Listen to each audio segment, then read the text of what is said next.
3708.3 of the Code of Virginia and the all virtual meeting policy adopted by the Board of Education on December 12th, 2023.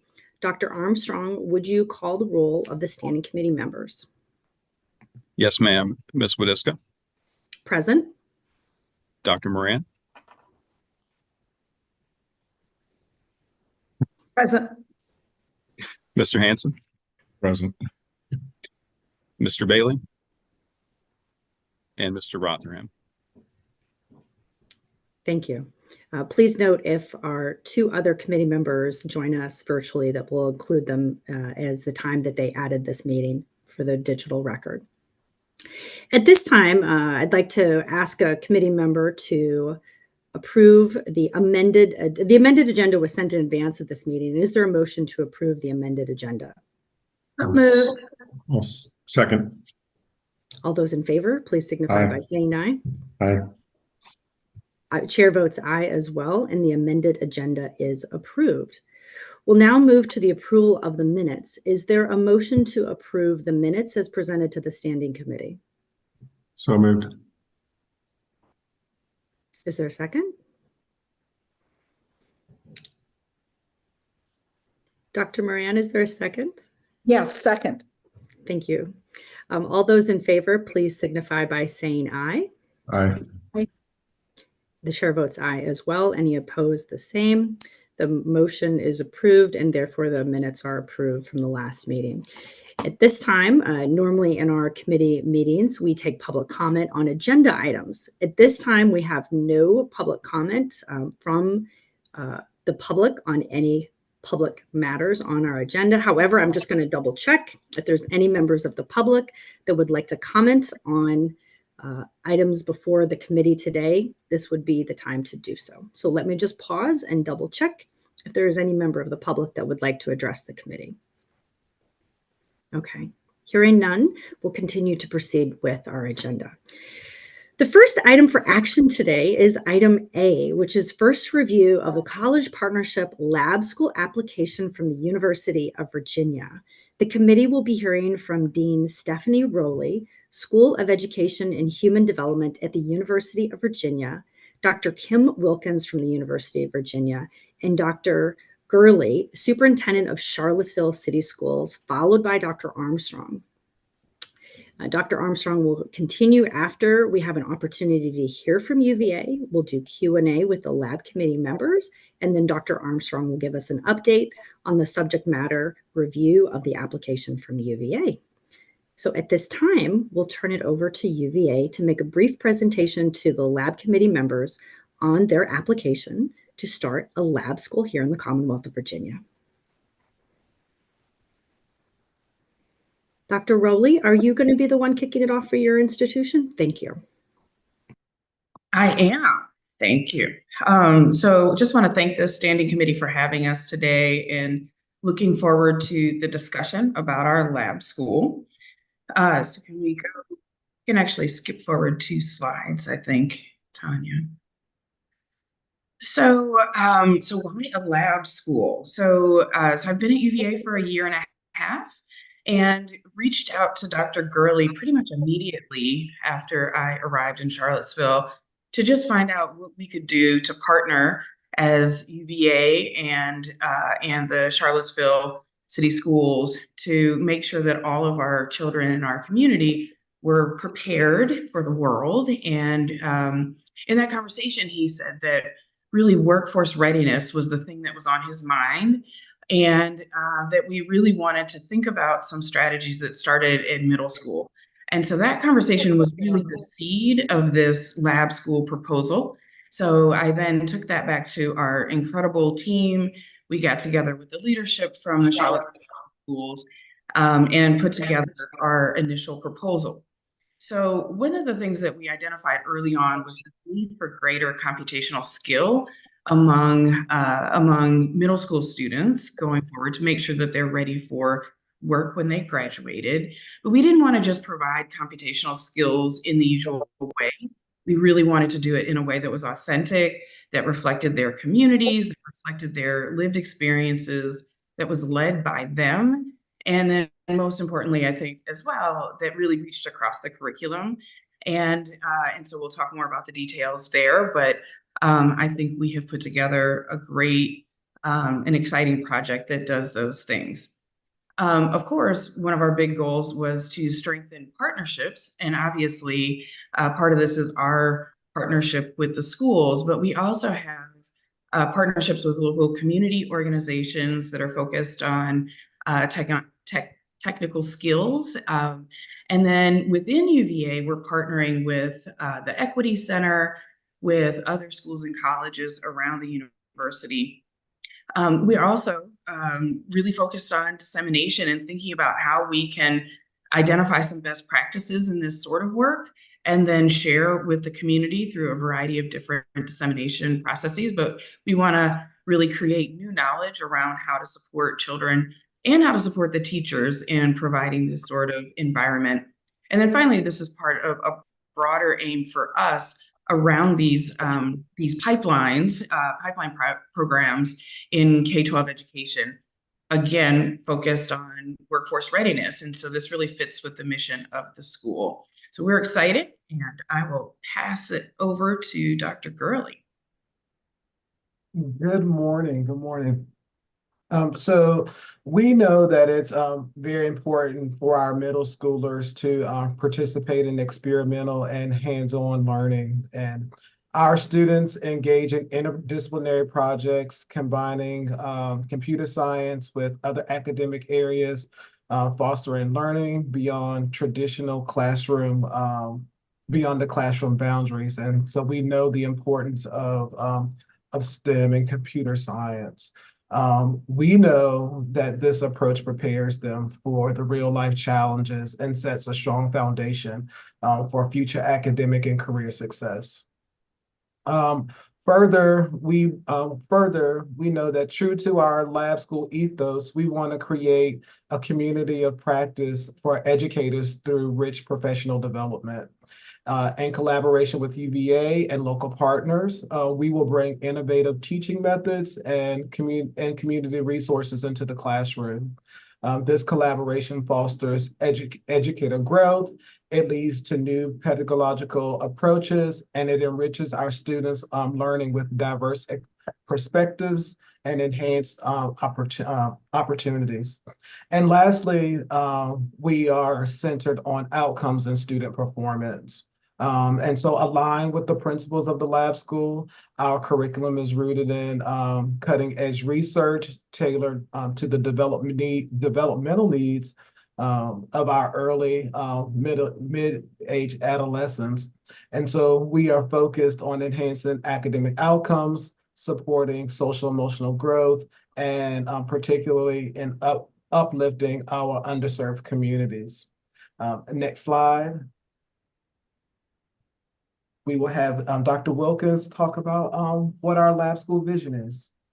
Great, thank you so much. And I want to also acknowledge that we have several members of our lab school planning committee here. So even though I'm going to be talking, they're here supporting and also will be able to address questions. We have Dr. Chu, Associate Professor at the UVA School of Education, Dr. Allen, Executive Director of the UVA Equity Center, Dr. Coffey, Coordinator of Science and Innovation at Charlottesville City Schools, Mr. Jordan, the Principal of Buford, soon to be Charlottesville Middle School, and Mr. Paquette, iSTEM teacher at Buford.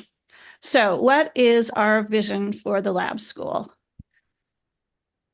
We sort of built our plan on these three guiding principles. We want to develop a community practice. We want to engage all students, and that is pretty important in our plan because it's not a separate entity. It's really engaging all students at Charlottesville Middle School, and we want to make meaningful community connections. And this is all built on the foundation of computer science education, along with community-based partners to provide the catalyst to engage students in personally meaningful learning experiences that deepen their content area understanding. The mission of the UVA Innovation Hub is to engage all students in personally meaningful, computational rich, and interdisciplinary learning experiences.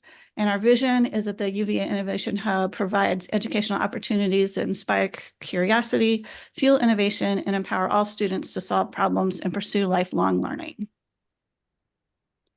So as I stated, our lab school is embedded within Charlottesville Middle School, and the UVA Innovation Hub will be the conduit for connecting resources from UVA with Charlottesville Middle School. So the blue circle is sort of all the things that UVA is going to be bringing into the school through the Innovation Hub.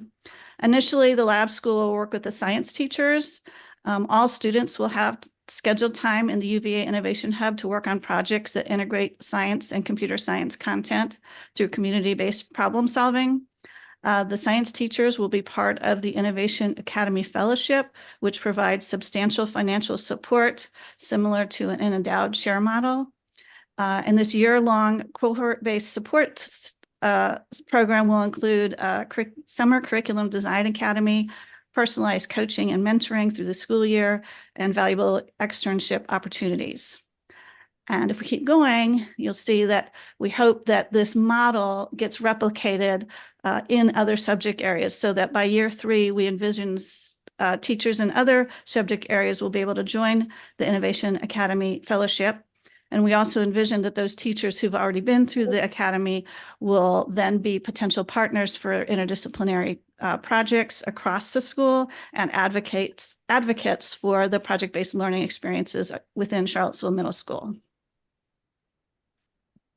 So how will our lab school operate?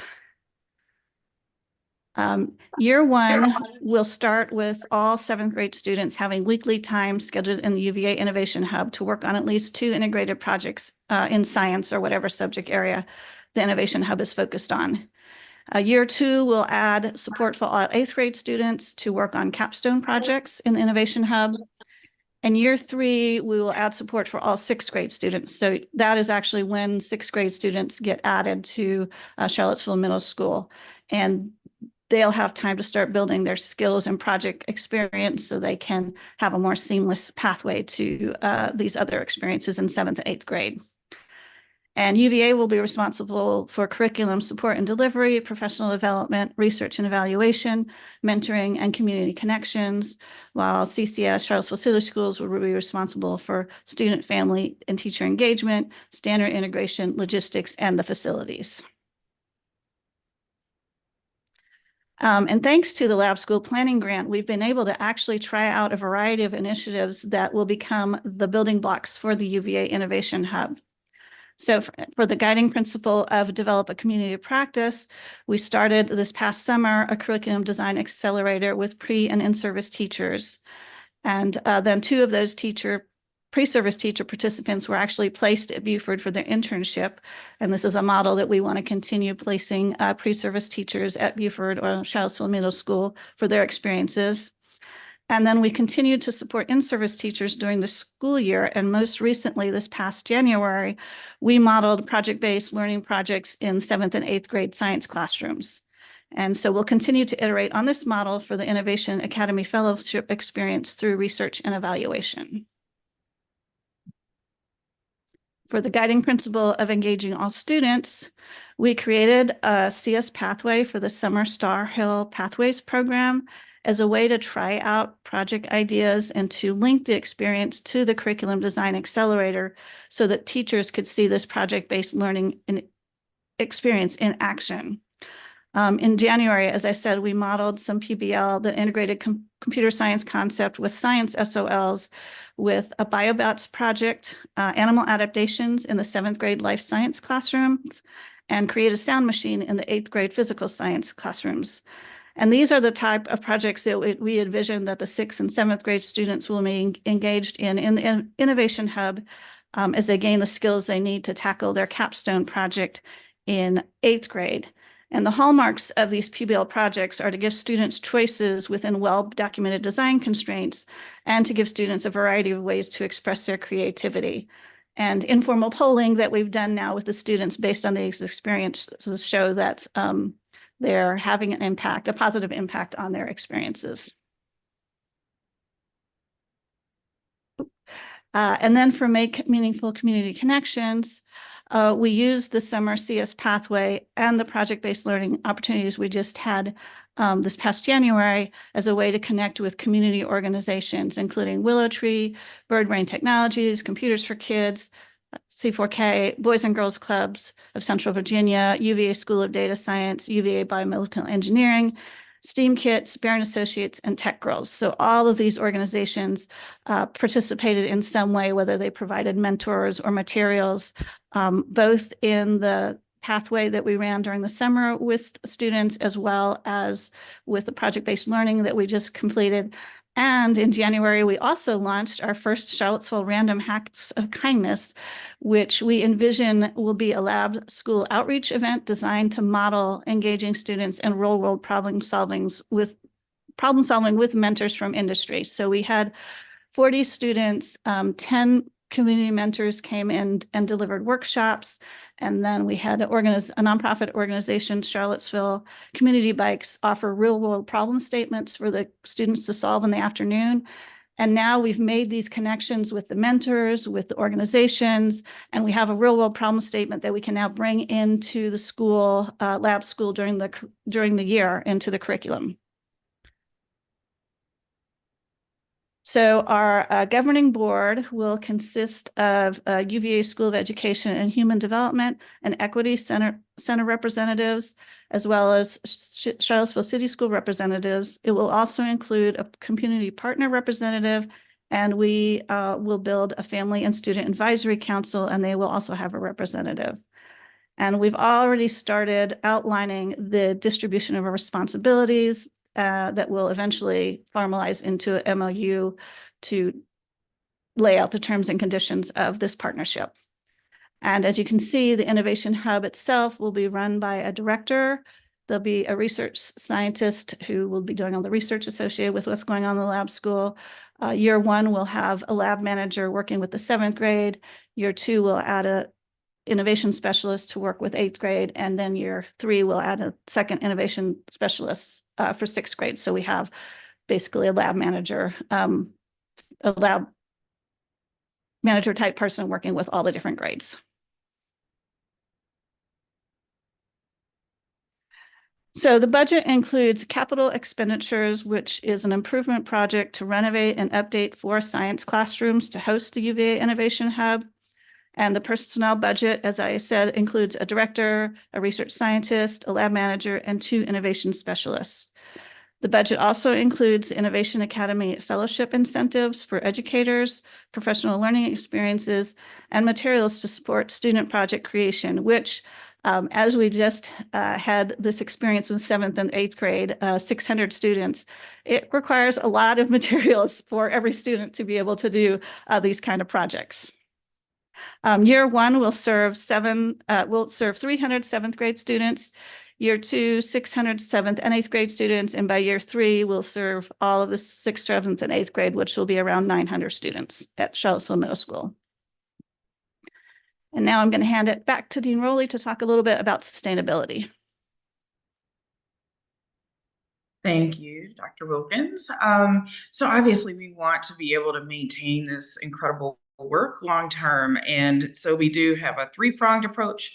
One is really continuing to engage with our community partners, with some of our corporate partners who we believe will be excited about the benefits that they'll reap with our amazing students on the other side.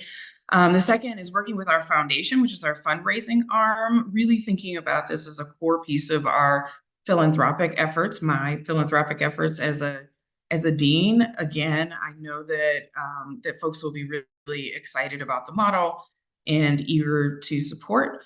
And of course, because this is in part a research project or a set of research projects, we will be really going after funding from the federal government, from the Institute of Education Sciences and the National Science Foundation and other foundations to continue to fuel the partnership.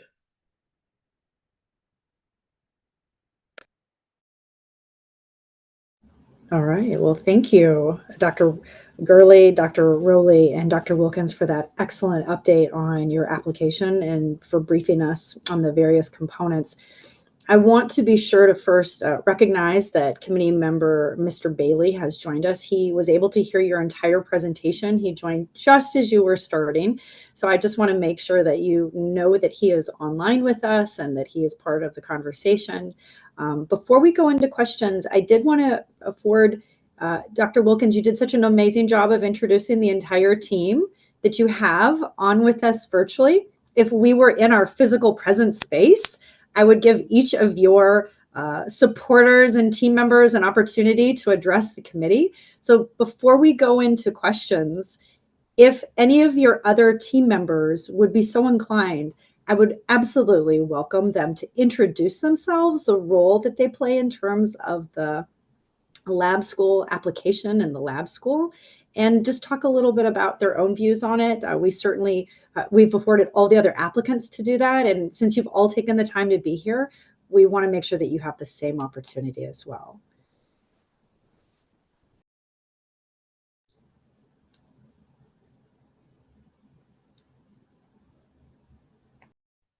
It's a Hi, little good sometimes morning. easier in person because you kind of push to the front of the line when it's, when it's online, it's like, who's going to be the first brave soul? But I think Mr. Jordan, I heard you chiming in. So props to you for being the first one to start the process, sir.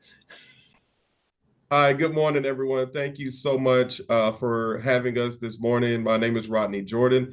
I am the principal at Buford Middle School, soon to be Charlottesville Middle School. This is my third year, and I will say that this has been an exciting process for us, working and partnering with UVA and trying to establish the lab school here. We've just had a great time. They came over and work with our students and doing some projects in our science classes, and our students were very engaged and enjoyed learning new things. So I'm excited about this process. Thank you. Thank you, Principal Jordan. Hi, I'm Dr. Coffey. I'm the coordinator of science innovation for Charlottesville City Schools. I fully support this model. I've been intimately involved with the whole process and just crafting a vision of transitioning from the very traditional model of teaching to something outside of the box. Like, we know the traditional model isn't working. So let's take this opportunity, this lab school, and really check out some things and experiment with our students and see what truly does work and have them be the guiding light for us and not us. Let the students kind of lead this model for us. So I'm super excited and very enthusiastic about this whole process and hope to see it come to fruition. Thank you, Dr. Coffey. Hi, everybody.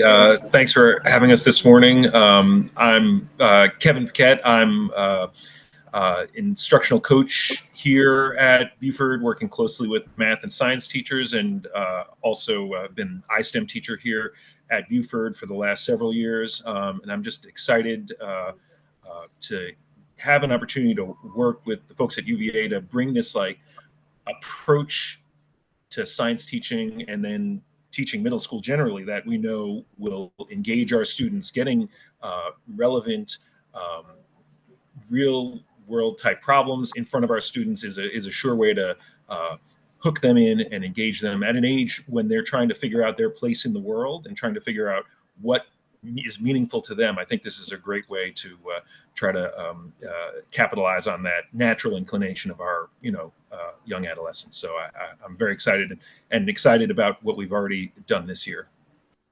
Thank you, Mr. Paquette, for being here and for contributing that. Yeah, thank you. Just to echo the sentiment. So I'm Ben Allen. I'm the executive director at the UVA Equity Center. And the thing that I would say contribute to this and also just incredibly excited about is the deep partnerships and the authentic partnerships that have occurred through this across the university and the community. The Charlottesville-Albemarle area is very rich in resources in terms of who serves youth.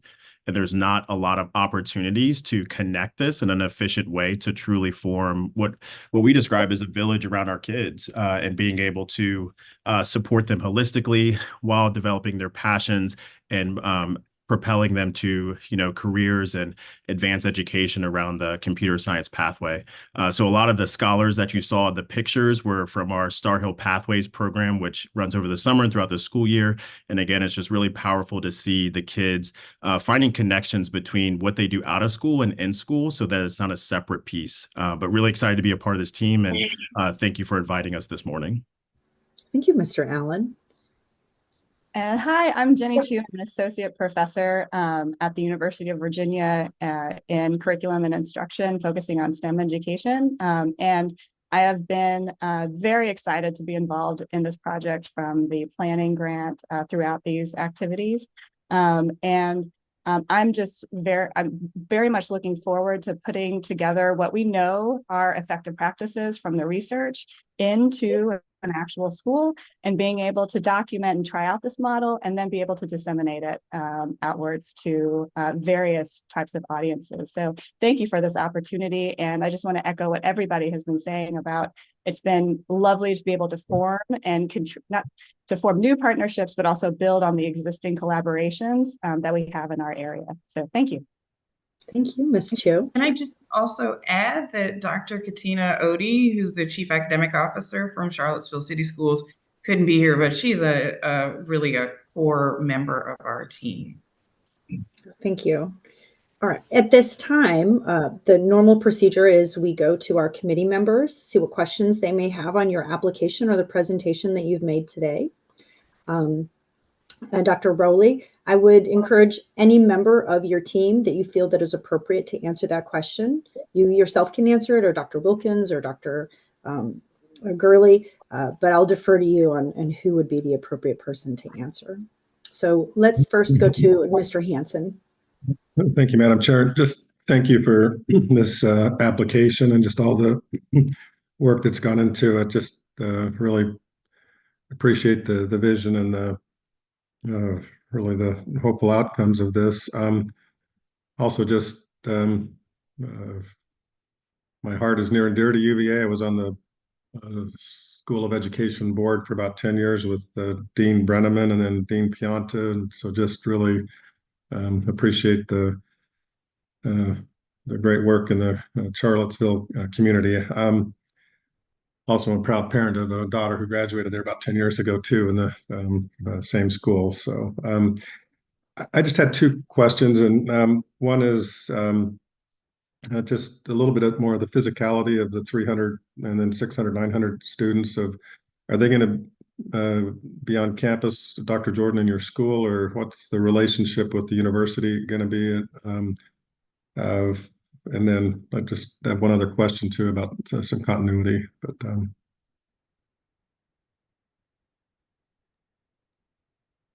yeah, so all when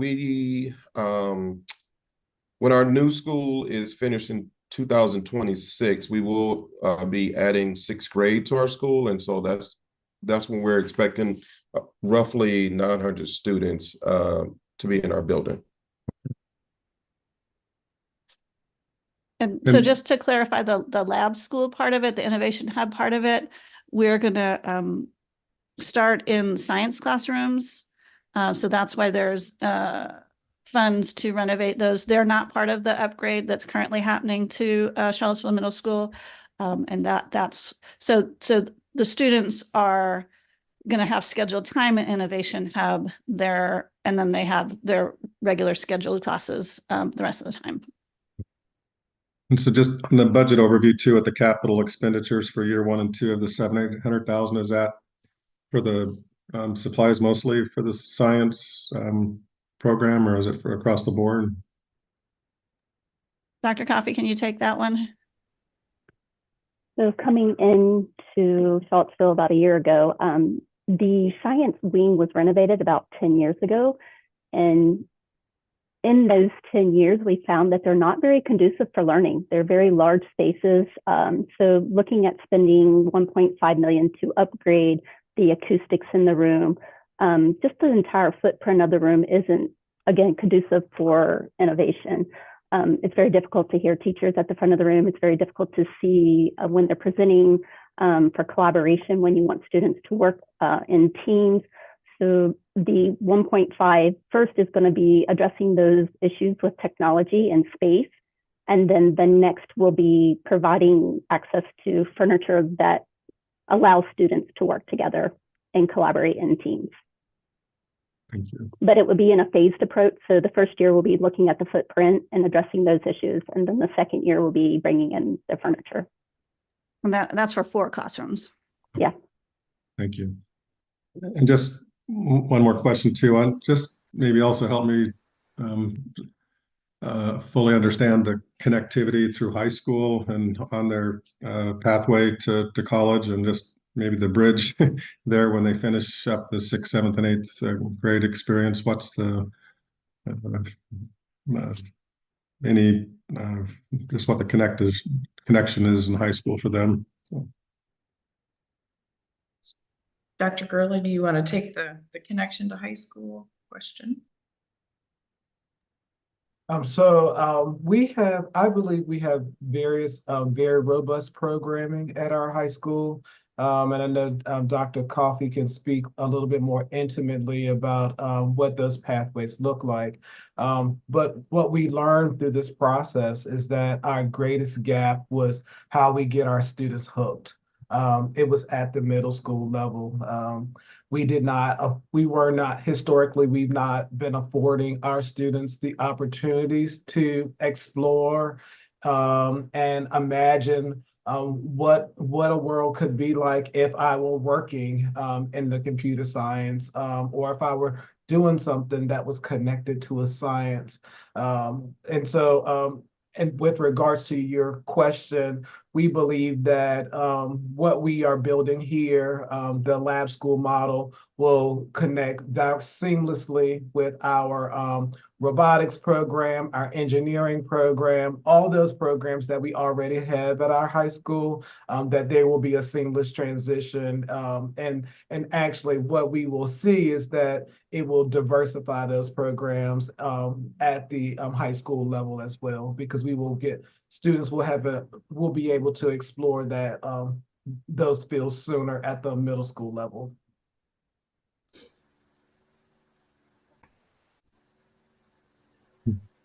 Thank you. Thank you, Mr. Hanson. Dr. Moran?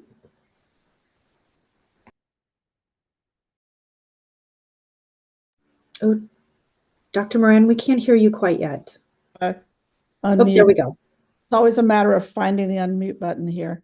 But I was going to say that it's great to be in the room with a lot of people that I've known for a lot of years and really know their commitment to the kind of work that it takes to move our kids into being ready to live, work, and thrive in this century. And you check a lot of boxes in the proposal on that, whether it's deeper learning, whether it's active engagement of kids, whether it's equity, so that this is not a program for some kids, but it's one that will really touch the lives of all kids. So I love that about the proposal.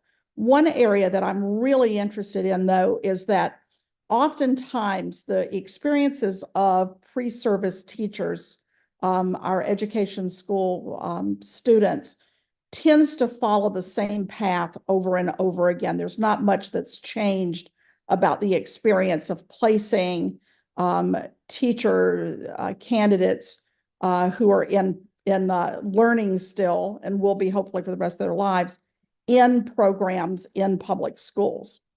And I'm wondering what you're thinking that would potentially both intensify and increase impact on the students enrolled in the School of Education, how that experience might be different as a result of working on this particular proposal, rather than just being okay, let's take a teacher and pair them up with an educator in a school that's already an experienced teacher.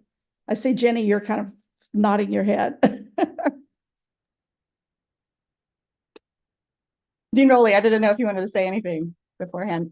Well, this, as you know, Dr. Moran, it's near and dear to my heart, as I was just teaching the future science teachers and trying to place them in our new pilot system as well as within the traditional system that we have. And so what really excites me is that as Dr. Wilkins presented, we had pre-service teachers coming into the Star Hills pathway over the summer to engage in these computational activities alongside the students, the middle school youth, to see what kinds of assets and resources and how they can just pick this stuff up, no problem, and get going and go. And then as well to be part of the Curriculum Design Accelerator, where then they're deconstructing these experiences and thinking about how they're going to translate that into their classrooms. As well as thinking with this innovation hub, what I'll give you a very specific example. Trying to place science teachers in classrooms where they're doing inquiry, problem-based, project-based is very can be very challenging. But having the innovation hub where pre-service teachers are coming in and seeing this kind of project-based, community-based, deep approach with students, I think will be a different model to engage pre-service teachers, teacher candidates in. And so that's one of the very exciting pieces for me is to be able to try this out and to be able to communicate that with the field. Dr. Moran, we can't hear you. Muting myself, which is a good thing. Otherwise, I talk too much. But the other piece that I'm really interested in is the sustainability is always one of the questions that we ask. And so my next part is, how does the city schools and the university really find the long-term sustainable commitment? Too many times I've seen projects get started and they're great projects and they die and they start and they disappear. How will this project be supported both in terms of the financial support, but also the cultural and logistical support and academic support to keep this moving forward past the life of the grant? Thank you. It's good to see you. And so I'll start, but then maybe Dr. Gurley can follow up a bit. So to me, this is really the future of the way that we're teaching our pre-service teachers, as Dr. Chu pointed out. And so this is sort of folded into our program there, but it's also part of our ongoing mission. So we're in the middle of our strategic planning period right now and really focused on these kinds of partnerships. I also think because of the incredible value of having workforce ready students come out of our public schools, I think that there will be a lot of corporate interest.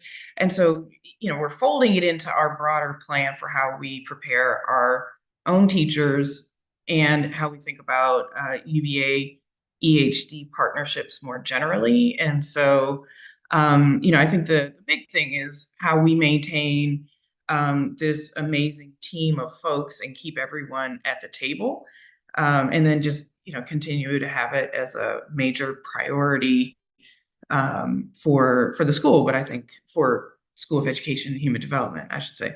Dr. Gurley, did you want to add to that?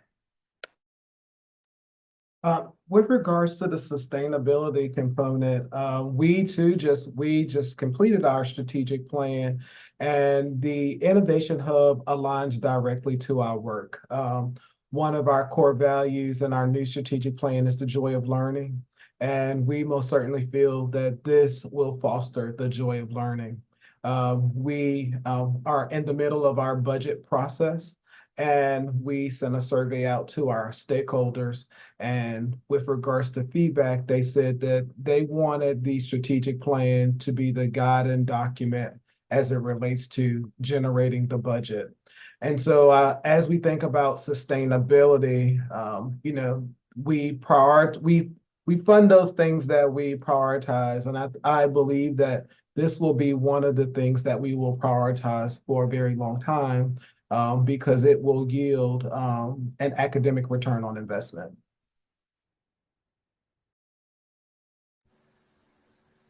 And I think that concludes. So thank you for those answers. That is very illuminative. Thank you.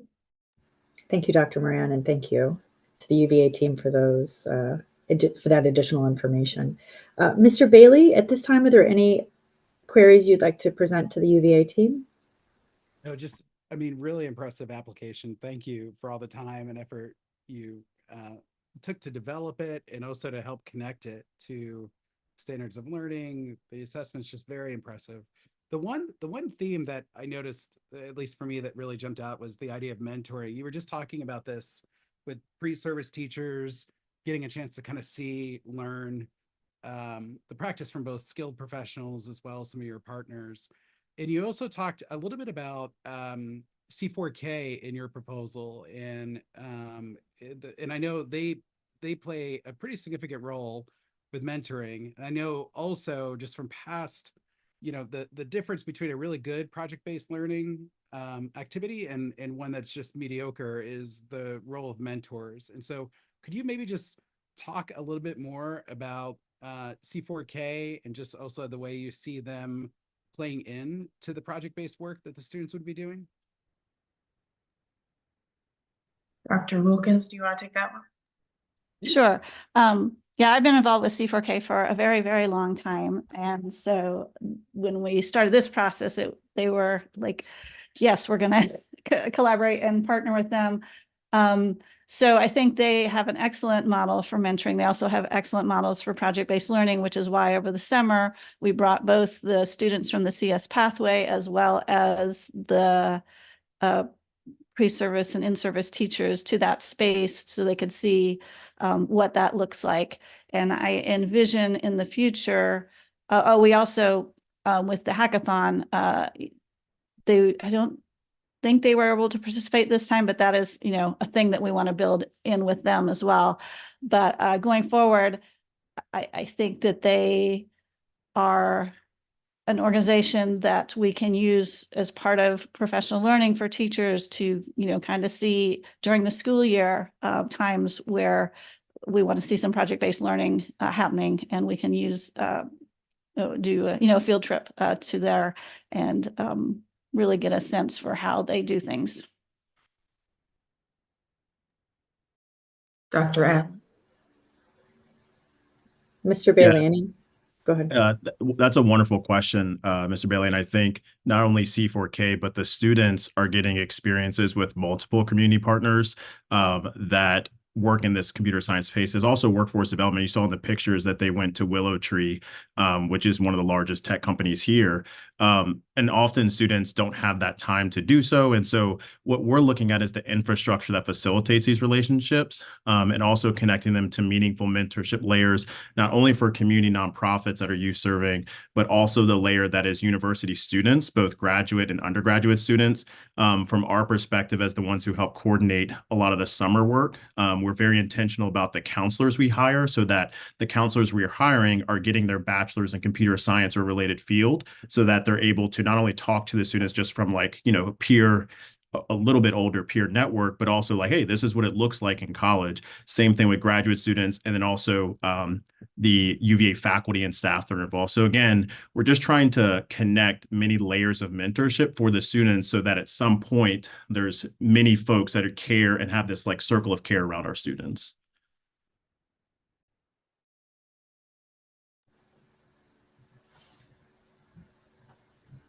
Excellent. Thank you very much.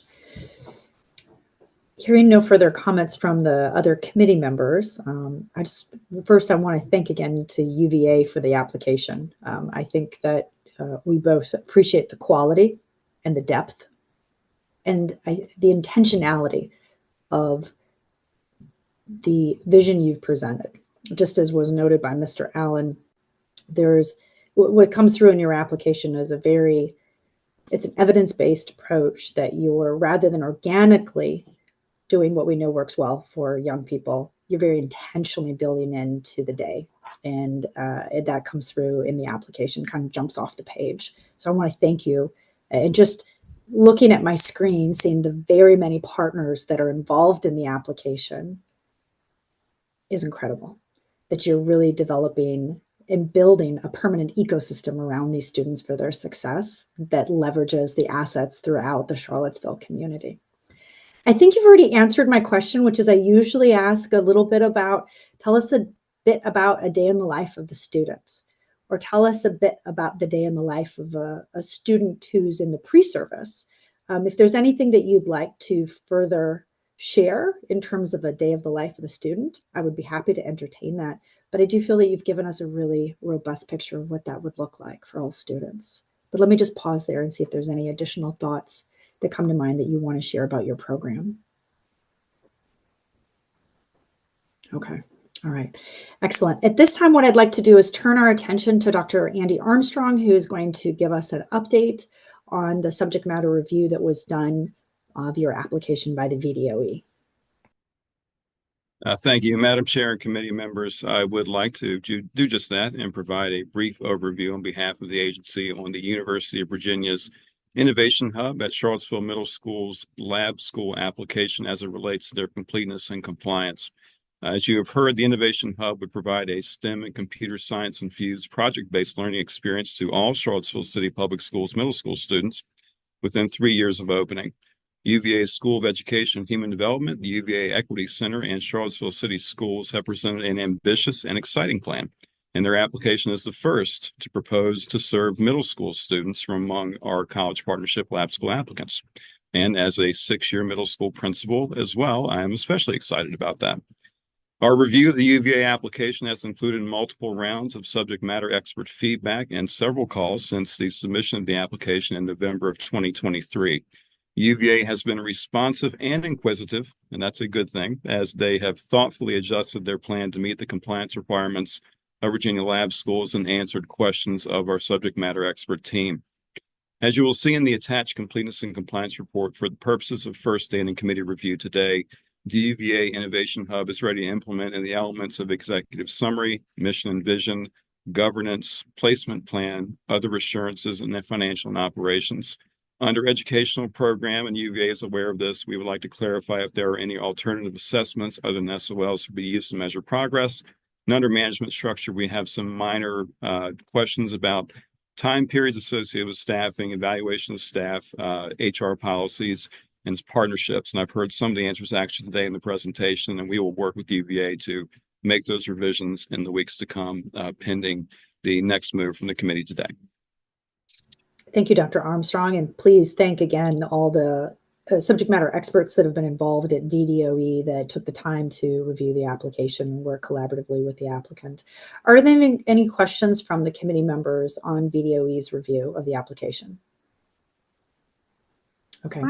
I don't have any questions and just appreciate that Dr. Armstrong's summary is always concise, but very clear about where the department sees this grant falling on a continuum of meeting the accountability and compliance regs and law, as well as giving us insight into how the department sees this as adding value to the Lab School initiative.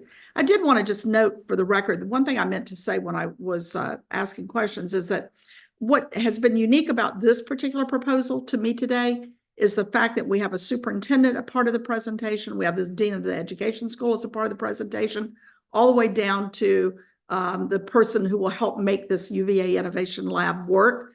So having all of the players actually be a part of the presentation, I think adds great value to it in terms of my perspective. Thank you, Dr. Moran. All right, hearing no further questions for Dr. Armstrong, at this time, is there a motion to approve the University of Virginia and Charlottesville application for a lab school for first review and to post the application for a 10-day public comment period? I move the motion. A motion from Mr. Hanson. Is there a second? Second.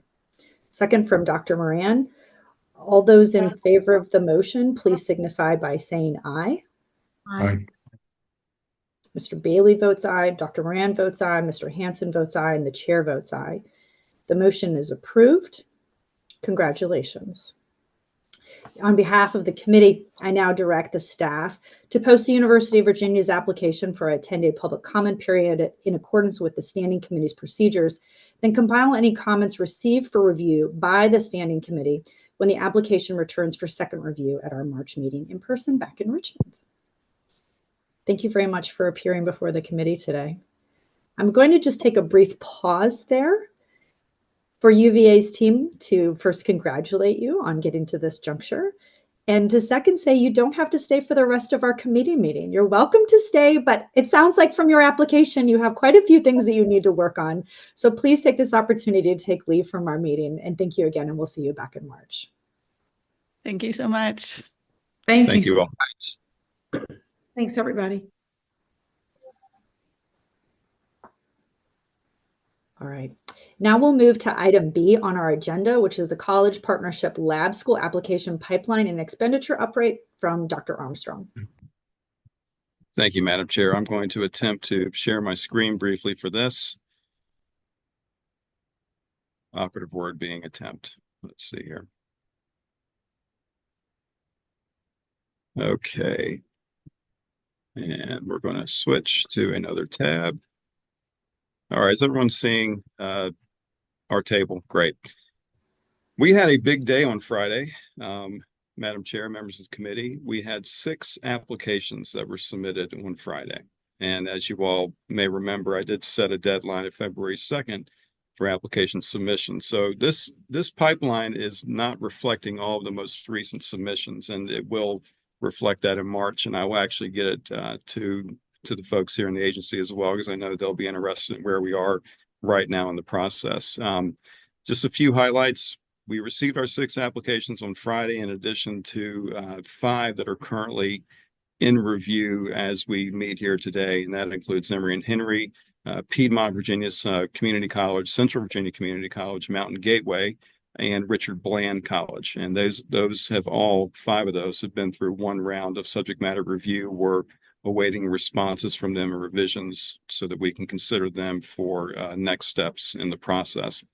The 6 we received on Friday included 3 from ODU, from Old Dominion University, 1 with Suffolk, 1 with Chesapeake, 1 with Newport News, 1 from Ferrum, 1 from Roanoke, and then we received 1 that had not applied for a planning grant, and that was the Virginia Western Governors School in a partnership with Roanoke County Public Schools. So all that to say, first, that now that our planning grants are closed, we will be having a tremendous amount of work to do in the months ahead as an agency in reviewing these applications. But I also want to note that I'm optimistic that we are definitely going to spend the monies that have been awarded in this grant fund. And if nothing else, we are probably going to need to scrutinize budget asks even more carefully moving forward to ensure that we maximize every dollar that is in our grant fund. We had a total as of now of 30 interested higher ed institutions, or 30 applicants. Some of those came from the same higher ed institution, and we had 21 planning grants that were approved. So this has been a tremendous amount of work, and I want to thank the committee, because without your support in doing this, I don't think anyone imagined, I know myself included, when I took this job in August, that we would sit here today in February deliberating well over 20 lab school applications. And with that being said, I know there was a question that we had the last meeting about how we could potentially move some of these funds categorically. I did speak with the folks in finance here in the agency, and we will have about $1 million left in the planning grant fund, which, while that cannot be used for any other uses such as learning network establishments, and we've discussed that a little bit, it can be moved into the operational funds, as well as if we have funding left over in the startup fund, we can also move that into the operational funding pool. So we're going to need to really sharpen our pencils here in the agency in the weeks ahead as we look at applications and make sure that we are working within the limits we have here with the grant fund. But I think it's also a testament to the work that we've done to see that much interest that we've gotten from higher ed institutions. It really speaks to the work of the committee and of the agency, and I'm excited to engage in this work in the next few months. But I'm happy to take any questions right now about our pipeline or any specific applicants as well. Dr. Armstrong, thank you for this again, and just congrats for getting 5 more in, and also just thank you for the clarification. I know from the question at the last meeting on the usage of any unspent funds in the first 2 categories. And just, I know we talked about this previously too, but could you maybe just refresh me beyond Virginia Union and which of these are HBCUs, and maybe just any insights you might be able to provide to us there. And it looks like Virginia State did not submit an application. Is that right? That's correct. I do have a call today with Virginia Union. Their representative reached out to me last week, and we're going to discuss their application today. And Norfolk State, I have not received feedback from since I reached out to them and talked to them before the winter break. And I did send another communication to all lab school applicants last week. Actually, I have not heard anything back from Norfolk State at this point. And yes, Okay. Virginia State eventually did not submit a lab Okay. school planning grant application. Hampton has also expressed some interest, but has yet to apply. Got it. Thank you, sir. You're welcome. Mr. Hanson, one of the things that we have, if you'll note that Hampton University is included on this document, even though they have not submitted. One of the things that Dr. Armstrong and the team we've decided to do with the chart is to be transparent also about inquiries and potential interest.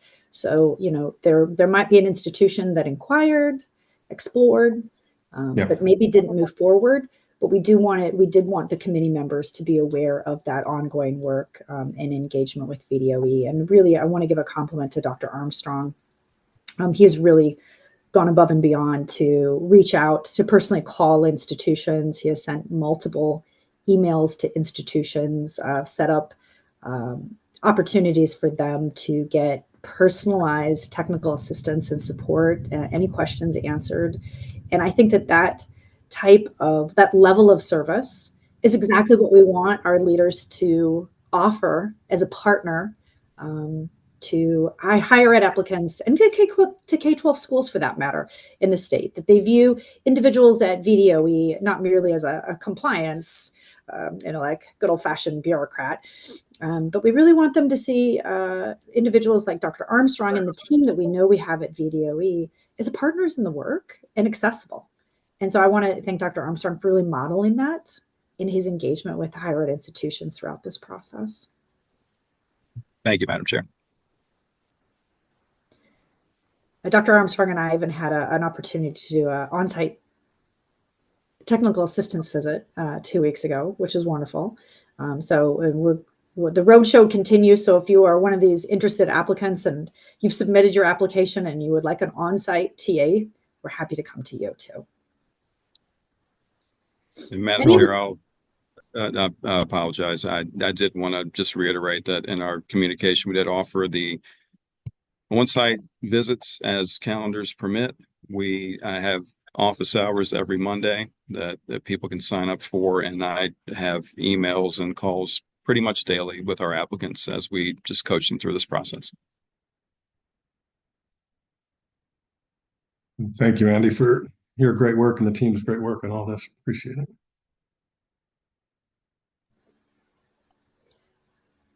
I apologize if I can't see some of the other committee members right now. If you have a question, there we go. Now I have my full screen again.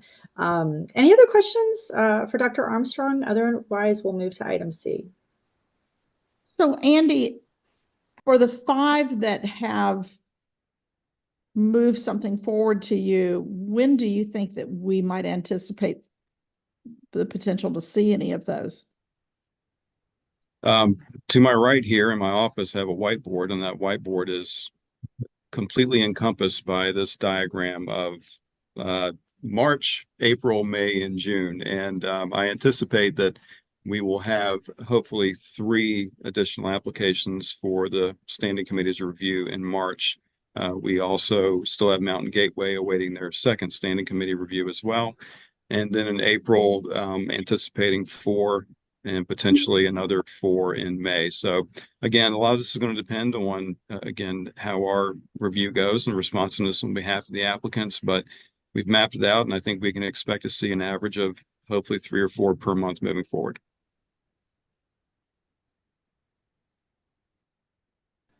Thank you. Oh, okay. Let's move to item C, which is the Virginia Lab Schools and Innovation Network. Dr. Armstrong, please continue. Yes, ma'am. I'm going to share it one more time.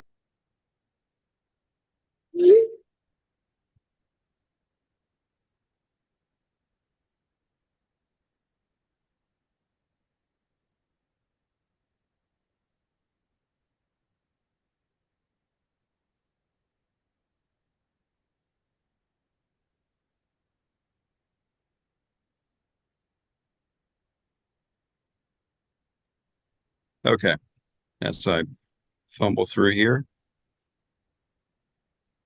All right, everyone's seeing a PowerPoint presentation. Great. I see some head shaking. Excellent. Thank you, Madam Chair and committee members. While we have been making tremendous effort to process applications, to provide compliance, technical assistance to applicants, to set agendas for our committees and our state boards, we cannot ignore the fact that here in only a few months, we will see the first of our approved lab schools operational, open for business. As a matter of fact, VCU Code RVA is currently operational and open for business. And in that spirit, we want to make sure that we are providing attention to the need to establish networks of innovation, a learning network, not just for our lab schools, but really to incorporate our lab schools into the broader work of innovation here in the Commonwealth, which has been my charge since I took on my position here in the VDOE. And I want to talk and again take any feedback I can from the committee today about this work moving forward, as it is critical, I feel, for the long-term success of all the work we've been doing to improve lab schools. We talked about sustainability today, and I know that one dimension of that is going to be the finances and the operations, but another as important dimension is how do they support each other? What are the resources they need to administer their program and to continue to provide this product for students here in Virginia? The desired outcomes of this learning network will have to start, first of all, with an accurate and robust sharing of data. Right now, I will tell you that the Office of Data Research and Technology is developing that very robust tableau that we hope to have available to the public in the months ahead, that includes information about all of the options and the regional centers and the choices that students really have here in the Commonwealth. And you can manipulate that by division, by type of center. We want to integrate lab schools into that. So a first step is going to be really standing up that visualization for the public to understand where these opportunities exist and to make sure that we're incorporating lab schools into that network. And then once you have that, we need to create communication networks among all of the players in all of those programs, including our lab schools. So how do we create very efficient means of communication where ideas can be shared, whether it's among the entire group or between those who have certain similar themes or desired outcomes or workplace partnerships, and then establish those communication methods accordingly. And what this really should do eventually is create this advocacy and thought partner network among all of our innovative programs in Virginia, including our lab schools. And we heard from ILS months ago here, and we need to think of how we can integrate them, where places we can find resources at the local, state, national, even the global level to provide our lab schools as they move forward. And this will be a task for sure. It will require the manpower, will require funds and technology. And I did outline a few of those needs that I think are at the top of the list, which would include the human resources to do that. We'll need personnel to maintain and administer this network. We'll need to warehouse and distribute these resources. We'll need to plan events, whether it's in person or virtual, and make sure we're providing that feedback. As Ms. Wadiska noted, that customer service that we really want to give here from the agency will need to extend to our lab schools here in the years ahead, especially. The technology will need to be adapted to facilitate these networks. And of course, all this will not come at zero cost. We'll need to also explore in the future how we can fund this. I had a conversation with a colleague, and again, on my whiteboard here in my office, just as an aside, I really talked about this entire process. We have had to evaluate and administer planning grants. We've provided technical assistance to applicants. There is a good amount of administrative work that goes into this approval process.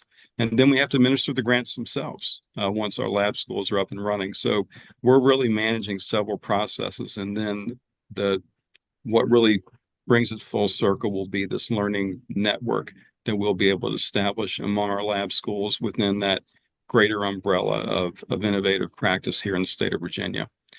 I hope by this March that we will be able to debut that research and technology visualization and dashboard with our existing innovative practices here in the state. And then in the summer, really work to survey those who are in that network to get their feedback about really what works in terms of how we communicate and what the goals of this network will be. And hopefully in the fall, we can develop leadership around this innovation network, plan for implementation, include some initial communications, possibly a kickoff event, even if it's virtual, and then begin to share resources. And then over time, start to refine and implement those plans and adapt as these choice programs grow, as our lab schools evolve, and really add to the sustainability of what we've been doing as a committee, but also what our agency has been doing to promote innovation here in the Commonwealth. So knowing that we're going to have many different partners, our lab schools are diverse in their objectives and how they're structured and what their outcomes are for students. We want to make sure that we're gathering meaningful feedback as we move forward with establishing this network. So I'm thinking about surveys, focus group engagement with existing programs, potential future partners, and also creating those really clear paths to share this work statewide and nationally as we move forward. So this is a important spoke in the wheel of innovation here in Virginia. And I feel that this is one that while we have been immersed in the application process right now and providing technical assistance, we need to move forward on while we're doing this in order to make sure we're providing support to our lab schools. So I'm going to stop my share and I'm happy to take any questions. Again, this is somewhat theoretical at this point. We're trying to really create some concrete timelines and some concrete objectives, but I would love to hear the committee's feedback and take that and move forward. Dr. Moran? Unmute. I need my coffee mug that says unmute.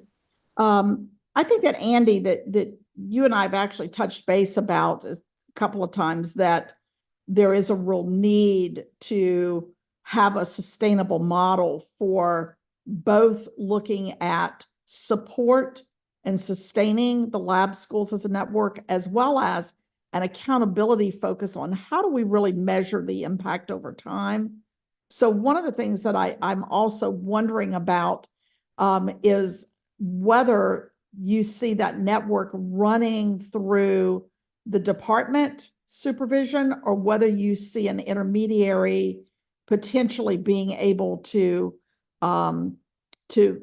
work with building out that network and then working with the department. Do you have some sense of what direction you would see that going? And Dr. Moran, I think now that we have a dedicated Office of Innovation here at the agency, I know that we would likely take the lead. However, I do feel that depending on needs and bandwidth of the office, I think it's very reasonable to expect that we would pursue partnerships potentially with third-party organizations that could really help us move that work forward.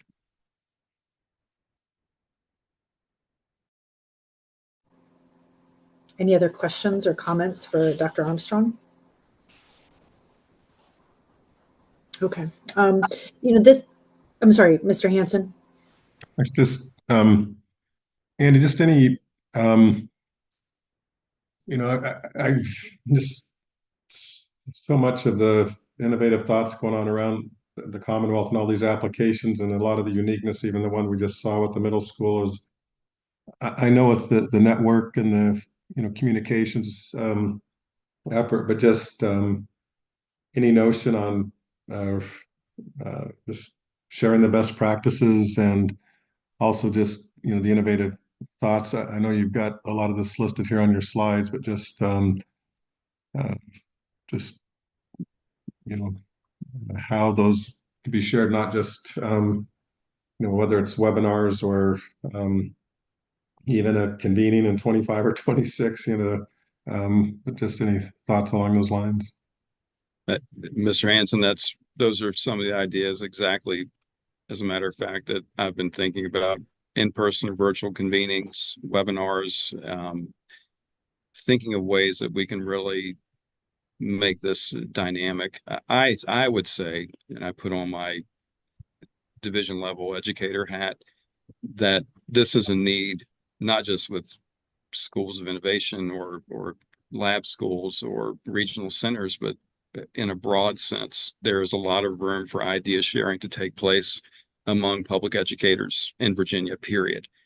We have the resources, technology to do so, and but the very ideas you mentioned are some that I've thought about, some efficient but hopefully manageable ways to do that. And then there may be subgroups even within this network of whether it's by grade level or by region, or as I mentioned earlier, by industry focus outcomes.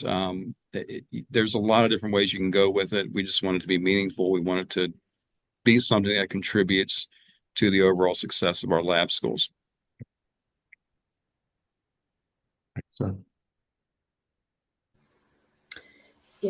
This is something that behind the scenes, Dr. Armstrong and I have talked about rather extensively. I know that Dr. Moran, Mr. Hansen, Mr. Bailey, all of us have talked about privately as well as publicly. There really are a couple branches to this tree that will be so incredibly important for the schools. You have the element of sustainability from a funding perspective, sustainability for the work here in the Commonwealth, the opportunity to learn, which uniquely defines lab schools, not only for the students, but for our community of practice more broadly here in the Commonwealth, that we can learn from what is going on in the laboratory of these schools and apply it more broadly to the practice. Dr. Moran surfaces appropriately so. There's also an element of accountability and ensuring that what is offered in all the schools as they are stood up is consistent at a minimum with the requirements in the Commonwealth and what we are learning from that.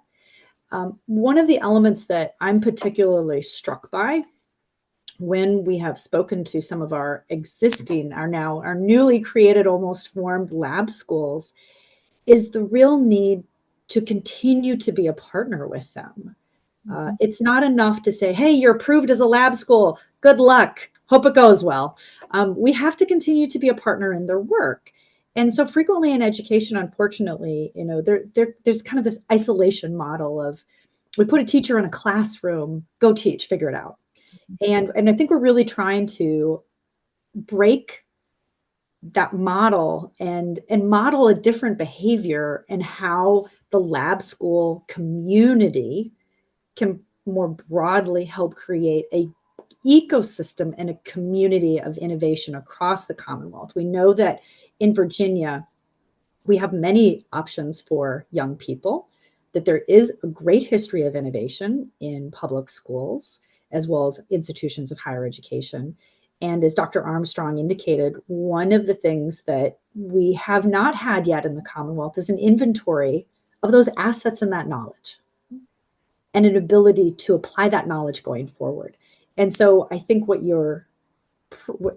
we encourage Dr. Armstrong to put this up on the docket for not only the committee members today to surface these private conversations that we all are having private, behind the scenes and talking about and thinking about, and the lab schools themselves, they're thinking about, they want to work with one another, they want to learn from one another, is that through the lab committee, we will have the opportunity to also solicit the public's input on what might be an effective way to help support the lab schools and the broader ecosystem of innovation within the Commonwealth. And how can we really all be innovation amplifiers and innovation partners? And so this will become a new standing item, just like the pipeline agenda item. We'll have the innovation network item, and we'll be looking for feedback from the public. We'll be looking for feedback from the committee members and partners as to how can we continue to improve as a Commonwealth together. So thank you, Dr. Armstrong. Go ahead. Apologies, Madam Chair. And I'm hopeful that I could potentially demonstrate this visualization, this force in March as I continue to work with Dr. Myers and his team. And I did want to also respond to Dr. Moran's question about accountability. One place where I've received a great deal of support is from our partners at the Office of the Attorney General, and I want to thank Susan Williams for being on the call today. But one piece that we have had to really work on, and it has kind of been born out of our contracting process, is what are these performance expectations going to be? And I have now gotten some feedback from the Office of Accountability as well to make sure that we're meeting the statutory requirements that exist for lab schools, but also to make sure that we are accounting for the lab school specific outcomes that each applicant is included in their application. So that is part of the contract, but we want to also be more explicit about that too as we work with our lab school applications. And Andy, I think that I'm really appreciative of you working across the departments, both internal and external to the DOE, that have a sense of responsibility in this, because it is while it's not, in the big scheme of millions and millions and millions and millions of dollars that go into education in Virginia, the amount of money going into the lab schools is not a significant footprint in comparison to the overall funding, but it is a sizable amount of money that we are investing in standing up these lab schools.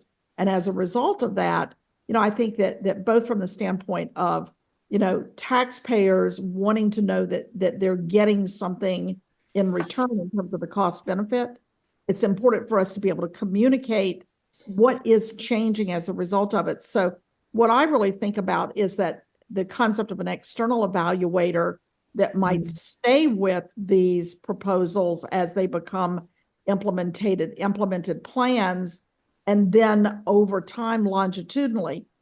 One of the things I think we want to know is, do we get better student teachers becoming more effective first-year teachers as a result of a different experience in the lab schools than the traditional student teaching experience? Do we have impact on kids in the areas of durable skills, workforce readiness, the kinds of things that a number of these proposals have laid out, so that there maybe is a big picture accountability that's around the lab school initiative, and then a more small accountability around each lab school's specific goals, so that we are able to actually get some forecasting data about, when we implement a program like this, is it possible that it could actually, if implemented in more to scale, improve the learning environments and the actual outcomes of students across Virginia? How are these kids doing in comparison to the normative traditions of school? I don't know. I mean, I just think it's a big conversation, much bigger than just the lab school committee. But as an educator, it's the kind of thing that I really think we should be delivering to our public. So it's just a perspective. Absolutely, agreed completely. And I'm glad we recorded this, because your comments, I think, were spot on, Dr. Brand. So I'll go back to those. Thank you. Thank you, Dr. Armstrong. And I'm looking forward to this particular item on our agenda. Part of our role is advising the state board, and in our duty, advising them on how to further support innovation, how to share and create a community of practice that really is a game changer. That's part of the scope. So thank you for doing that. At this time, I'm just going to check in with Dr. Armstrong to see, is there any public comment on non-agenda items? No one signed up for any public comment. Okay. Thank you, Dr. Armstrong. Any other comments from members of the committee on items related to our work? Okay. Our next meeting will be in person back in Richmond. We have made it through our maiden voyage of a virtual meeting. Seems to have all gone well. We may use this once or one more time this year. So that to come, but back in Richmond for March, and we look forward to seeing you all along with our lab school applicants at that next meeting. At this time, we stand adjourned. Thank you very much.